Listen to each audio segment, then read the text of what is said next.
বছরের আজকে শেষ দিন। এই সারাটা বছর আমরা বিভিন্ন মানুষের সাথে আমরা দেখা সাক্ষাৎ করেছি। চেনা, অচেনা বিভিন্ন রকম মানুষ। তাদের মধ্যে কেউ হয়তো ভালো, কেউ খারাপ, কেউ মনকে আনন্দ দিয়ে গেছে, কেউ কষ্ট দিয়ে গেছে। কিন্তু তবুও আমাদের এই দীর্ঘ চলার পথটা একটু যদি ভালো কারোর সাথে ব্যবহার করি বা ভালো ব্যবহার পাই, তাহলে আমাদের সেক্ষেত্রে অনেকটাই মনে আনন্দ থাকে। দেখুন, এই জীবনের চলার পথে কত রকম মানুষের সাথে আমরা দেখা সাক্ষাৎ পাই, কিন্তু সবার সাথেই কি আমাদের ভালো সম্পর্ক থেকে যায় অনেক দিন ধরে?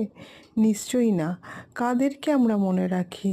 যাদের থেকে আমরা ভালো ব্যবহার পাই, উপযুক্ত ব্যবহার পাই। আর তাদেরকেও মনে রাখি যাদের সাথে খুবই খারাপ ব্যবহার পাই যাদের থেকে, তাদেরকেও মনে থাকে। কিন্তু নেগেটিভভাবে মনে থাকার চেয়ে পজিটিভভাবে মনে থাকাটা বেশি দরকার না? বেশি ভালো লাগে না? তাই কোনো মানুষের সাথে যখনই দেখা হোক, অন্তত খারাপ ব্যবহার করবেন না।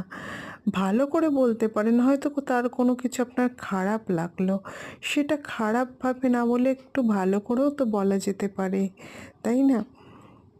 আফটার অল আমরা কে কতদিন থাকবো? যে যতদিনই এখানে থাকবো তার ভালো ব্যবহারটাই রয়ে যাবে, খারাপ ব্যবহারটা তো থাকবে না। তাই জন্য এই দীর্ঘ চলার পথে যদি কোনো মানুষ পান, দয়া করে কারোর সাথে খারাপ ব্যবহার করবেন না। সবার সাথে ভালো করে ব্যবহার করে চলার চেষ্টা করবেন। হ্যাঁ, সেটা খুবই টাফ, সবসময় হয়তো সম্ভব হয় না, কিন্তু চেষ্টা করলে ক্ষতি কী, তাই না?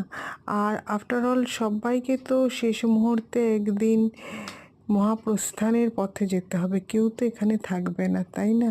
সবাই একদিন স্বর্গদ্বারের পথ দিয়ে সেই মহাকাশে চলে যাবে, ব্যাস, না ফেরার দেশে। তাহলে খারাপ ব্যবহার কিসের জন্য?